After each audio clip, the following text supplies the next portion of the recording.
शास्त्री महंत जी, परम श्रद्धेय परम पूजनीय स्वामी सुदेवानंद जी महाराज, सालासर और सभी मेरे पूजनीय अर्चनीय वंदनीय संत चरण, बिश्नोई समाज के नवनिर्वाचित अखिल भारतीय बिश्नोई महासभा के प्रधान, मान और सम्मान के योग्य परम आदरणीय श्री देवेंद्र जी बुढ़िया, परम श्रद्धेय अखिल भारतीय बिश्नोई महासभा के सचिव श्रद्धेय सोम प्रकाश जी साहब सिगड़, श्री मोहनलाल जी साहब, और हमारे इस लूनी पंचायत समिति के चुने हुए उप प्रधान श्री श्रद्धेय जोगाराम जी, सही है ना। मैं आप सभी का बड़ा सम्मान करता हूँ और हमारे अखिल भारतीय श्री गुरु जम्बेश्वर सेवक मंडल के पूर्व प्रधान मार साहब राम सिंह जी, मैं आप सभी का हृदय की गहराई से और बहुत अंतर आत्मा से आप सबका अभिवादन भी करता हूं और धन्यवाद भी ज्ञापित करता हूं और सबके अंतस्थ हृदय में विराजित परमात्मा को प्रणाम भी करता हूं। समय कितना है? अनलिमिटेड। मैं ज़्यादा समय आपका नहीं लूँगा, थोड़े से समय में मैं मेरी बात पूरी करूंगा। श्री गुरु जम्बेश्वर भगवान ने अपनी शब्दवाणी में कहा है, सुबचन बोल सदा सुहलाली, नाम विष्णु का हरे सुनो। माने यूँ तो अन्य महापुरुषों ने कहा है, यदि स्नान का समय हो तो आप सैकड़ों काम को छोड़ दीजिए और पहले स्नान कीजिए। भोजन का समय हो, आप बहुत मेहनती हैं, बहुत परिश्रम करते हैं, बहुत लाइफ बिजी है, लेकिन भोजन का समय हो तो हजारों काम छोड़िएगा, पहले भोजन ग्रहण कीजिएगा।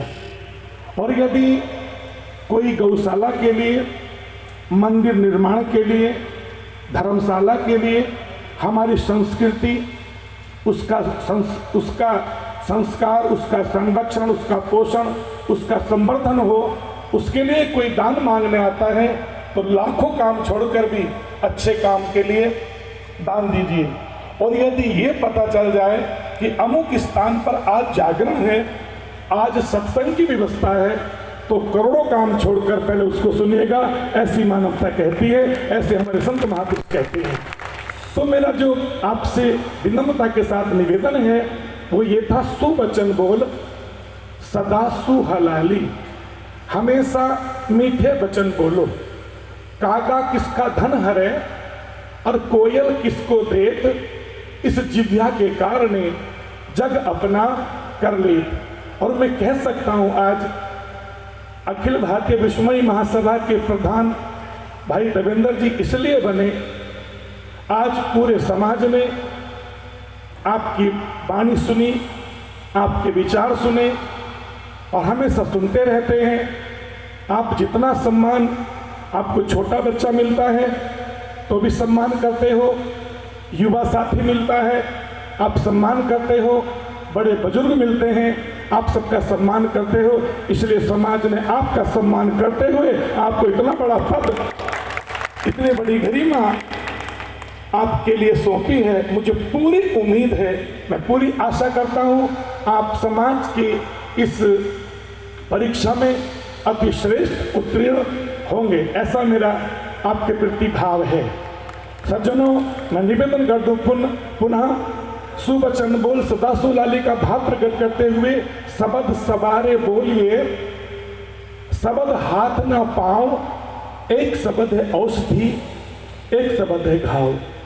एक शब्द औषधि बन जाता है, एक शब्द घाव बन जाता है। शब्द ही होते हैं, शब्दों के द्वारा अपने मित्र अपने शत्रु बन जाते हैं और शब्दों के द्वारा ही अपने शत्रु अपने मित्र बन जाते हैं। सज्जनों, शब्दों के द्वारा ही प्रशंसा होती है, शब्दों के द्वारा ही निंदा होती है। तो हमें हमेशा अच्छे मधुर बोलने चाहिए।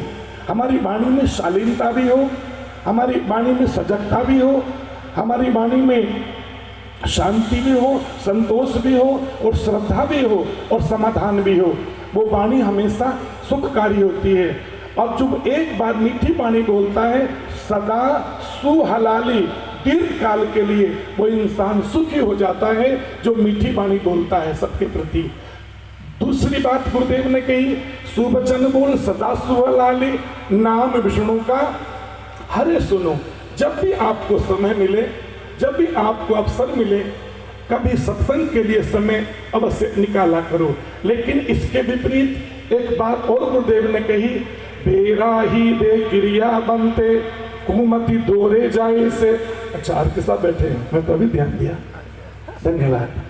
बहुत ही पर्यावरण के लिए, वृक्षों की रक्षा के लिए आर के जी का योगदान हमारा समाज कभी भुला नहीं पाएगा। हमेशा इनका पूरा समर्पण रहता है अपने धर्म के लिए। दुबई तक अपने विष्णुई समाज का नाम आप रोशन करते हैं, आपको भी धन्यवाद है। हाँ जी,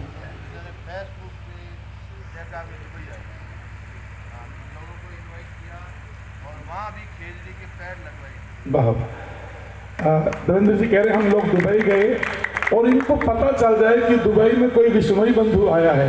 ये सच है बिल्कुल कि आप चलकर उसके पास जाते हैं और प्रसाद में अगर कोई बांटने को कहे तो खेजड़ी के वृक्ष बांटते हैं। तो ऐसे महान व्यक्तित्व का धनी आप हैं, मैं आपको धन्यवाद देता हूँ। मैं मेरी बात पूरी करता हूँ। गुरुदेव ने कहा बेराही बेक्रिया बनते कुमति दोरे जाए से। बेराही अर्थात जिन्होंने, थोड़ा इको बहुत तेज कर रहे, इको कम कर दो, ना प्लेन तो नहीं लेकिन इको कम कर दो। मैं तो बिल्कुल साधारण बकता हूं, अभी ठीक है मेरे लिए। बेराही बेक्रिया बनते कुमति दोरे जाए से। बेराही उसे कहते हैं जो कुमार्गी हो चुका है, जिसने कुमार्ग को अपना लिया है, सदमार्ग का त्याग कर दिया है, सदमार्ग पर नहीं चलता। तो बेराही बेक्रिया बनते, जिसके जीवन में कोई क्रिया नहीं है। और याद रखना, जिसके जीवन में कोई क्रिया नहीं है, जम्बेश्वर भगवान कहते हैं कण बिन कूकस रस बिन बाकस बिन क्रिया परिवार। जिससे हम गन्ने से रस निकाल लेते हैं और वो बीच में खोई बच जाती है, उसका इतना महत्व नहीं है। हम कणक निकाल लेते हैं, पीछे तोड़ी बच जाती है, उसका भी उतना महत्व नहीं है।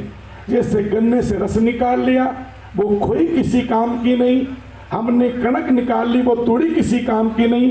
ठीक उसी प्रकार जम्बेश्वर भगवान कहते हैं बिन क्रिया परिवार, किसी परिवार में कोई क्रिया ना।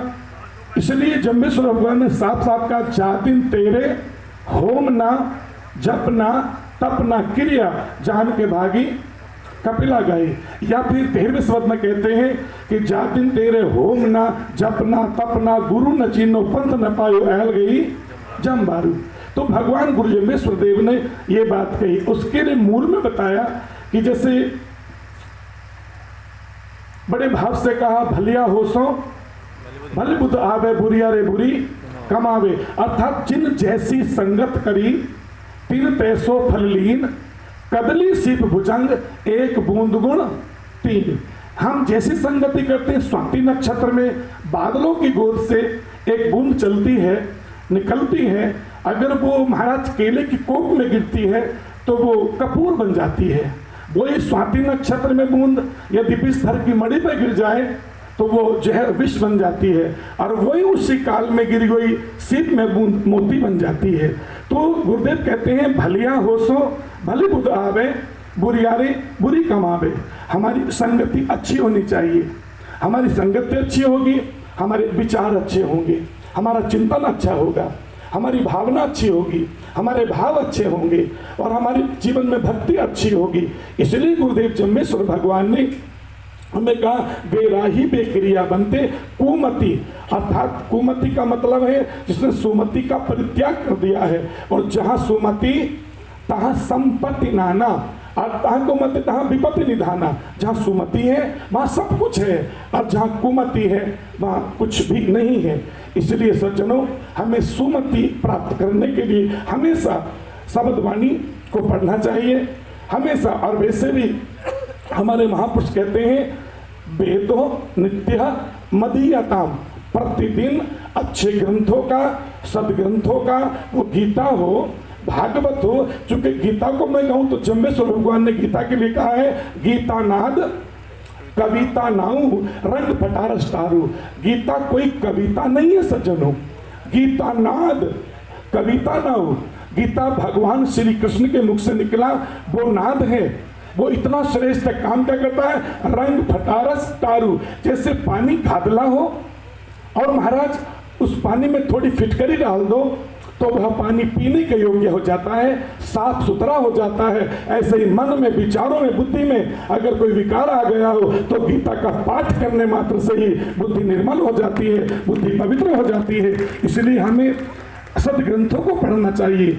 तो मेरे कहने का भाव यह, वेदो नित्य मधीयताम संगत चक्षु मधीयताम। हमें अच्छे महापुरुषों के दर्शन करने चाहिए, उनकी संगति करनी चाहिए, हमारे विचार अति उत्तम होंगे। क्योंकि बार बार गुरुदेव जम्बेश्वर भगवान ने भी अपनी वाणी में बहुत बार इस बिंदु को मैंने छुआ है और हम लोग सब लोगों को उपदेश दिया है।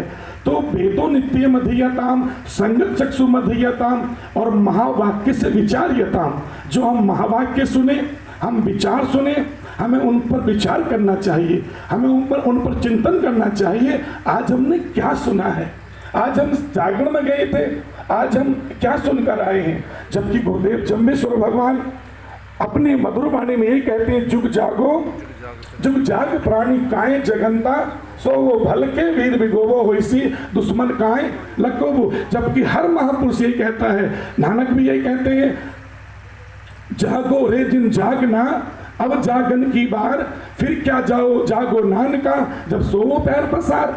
अरे गुण गोविंद गायो नहीं जन्म अकारत की।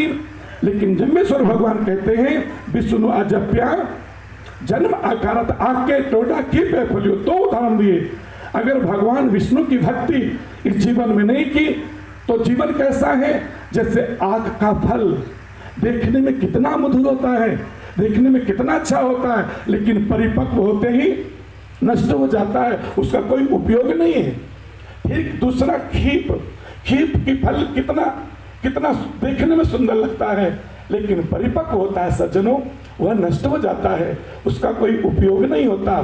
ठीक विष्णु अजप्या जन्म अकारत, भगवान विष्णु की भक्ति नहीं की, भगवान विष्णु की आराधना नहीं की, भगवान विष्णु की उपासना नहीं की। जबकि विष्णु सहस्त्र नाम में लिखा है, यस्य स्मरण मात्रेण जन्म संसार बंधनात् विमुच्यते नमस्तस्मै विष्णवे प्रविष्णवे। अर्थात जिसके नाम स्मरण मात्र से ये जीव संसार के बंधनों से मुक्त होकर परम गति को प्राप्त होता है, वो नाम भगवान विष्णु का है। अर्थात वो किसी ने पहले गाया तो तीसरे श्लोक में लिखा, यानी नामानि गौणानि विख्यातानि महात्मनः ऋषि भी परिगीतानि तानि भक्षामि भूतये।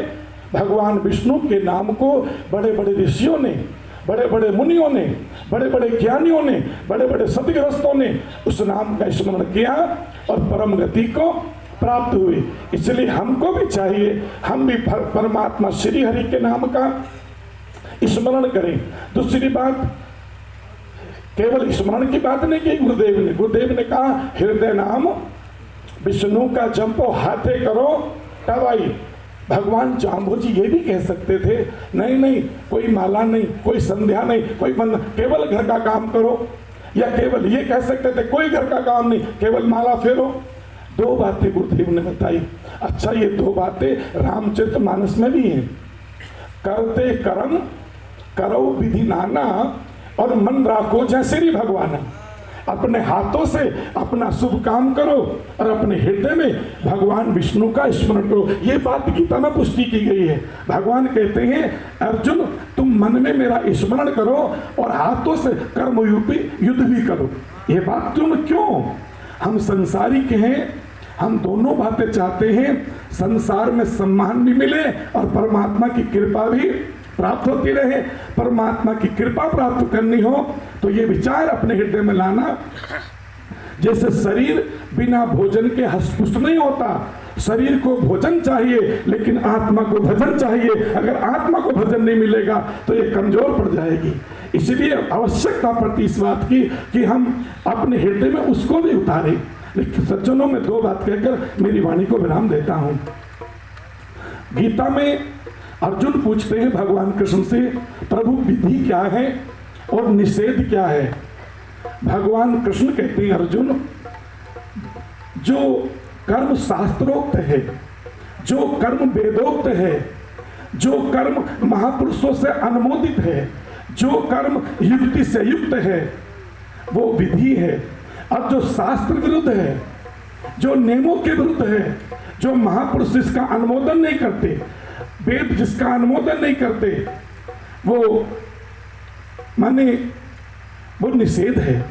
ठीक इन अपने 29 नियमों में आप देखेंगे, 29 नियमों में 15 नियम हैं जो विधि का रूप हैं और 14 नियम है जो निषेध का रूप है।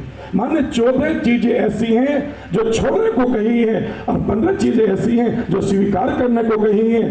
तो कहीं समीक्षा हमें करनी चाहिए कि कहीं ऐसा तो नहीं है कि जिनको छोड़ने को कहा हम कहीं उनको पकड़ते जा रहे हैं, कहीं उनको स्वीकार करते जा रहे हैं, और यदि ऐसा करते हैं तो फिर हम नियमों के विरुद्ध हैं। और हाँ, जिनको पकड़ना चाहिए था कहीं उनको छोड़ तो नहीं रहे हैं।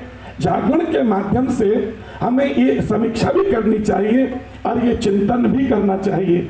अगर कहीं निषेध हो रहा है तो मैं पुनः परम श्रद्धेय मान और सम्मान के योग्य हमारे अखिल भारतीय विश्नोई सभा के प्रधान श्री देवेंद्र जी भूड़िया साहब से निवेदन करूंगा।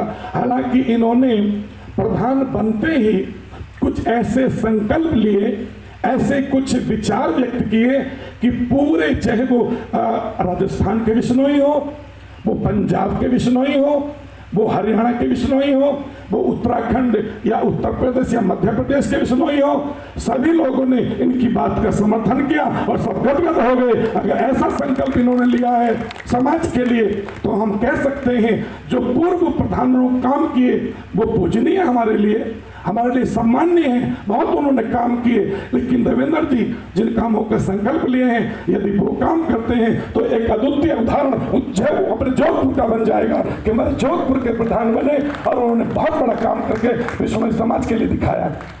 तो हम सब भी आपके प्रति ऐसी मंगल में भावना व्यक्त करते हैं और परमात्मा से आपकी और आपके बड़े भाई साहब जोगाराम जी की लंबी आयु की कामना करते हैं और अपने संत समाज की तरफ से आपको अपनी शुभकामना व्यक्त करते हैं कि आप जिस मार्ग पे चले हैं ये मार्ग आपके लिए बहुत सरल भी है, बहुत माने आदरणीय भी है। और हमारे लिए तो ये चूंकि एक देवेंद्र जी में एक विशेषता ये है कि हमेशा अपने सभी संतों को साथ लेकर चलते हैं, तो मैं विश्वास कर सकता हूं कि संतों को साथ लेकर चलेंगे, समाज के युवाओं को, बुजुर्गों को, सबको साथ लेकर चलेंगे। और ऐसी मंगल में कामना करता हुआ इनके लिए दिन दुगनी रात चौगुनी की मंगल में कामना करता हूं। बहुत बहुत धन्यवाद, बहुत बहुत शुभकामनाएं।